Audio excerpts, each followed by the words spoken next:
4 a.m.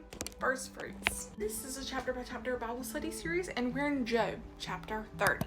We're going from a golden chapter to gray.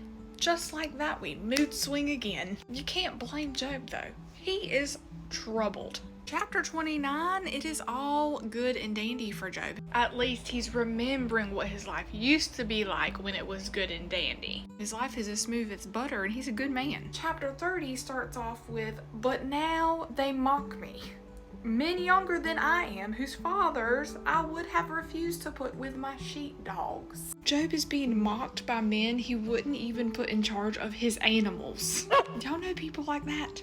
"What used to me was the strength of their hands. Their vigor had left them. Emaciated from poverty and hunger, they gnawed the dry land, the desolate wasteland by night. They plucked mallow among the shrubs, and the roots of the broom tree were their food." Job is saying that he has fallen even below the social outcasts. He's being shamed by people who literally contribute nothing.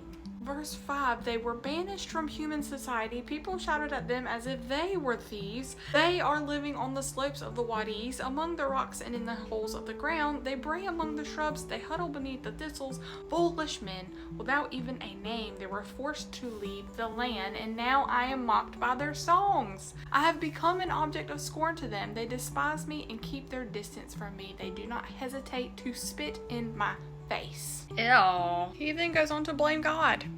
"Because God has loosened my bowstrings and oppressed me. They have cast off restraint in my presence.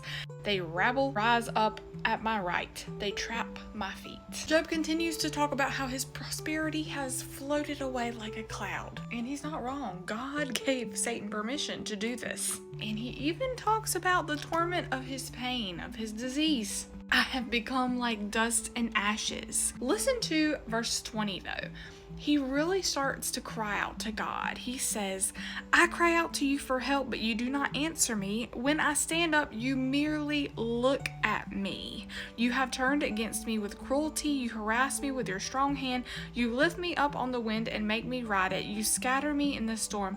Yes, I know that you will lead me to the place appointed for all who live." Job is telling the truth as it feels, but later there's understanding, perspective shift. Job is truly feeling God's absence, and it's painful.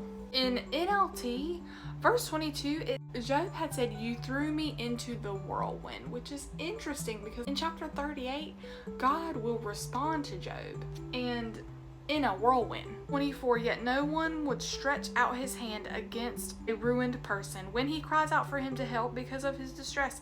Have I not wept for those who have fallen on hard times?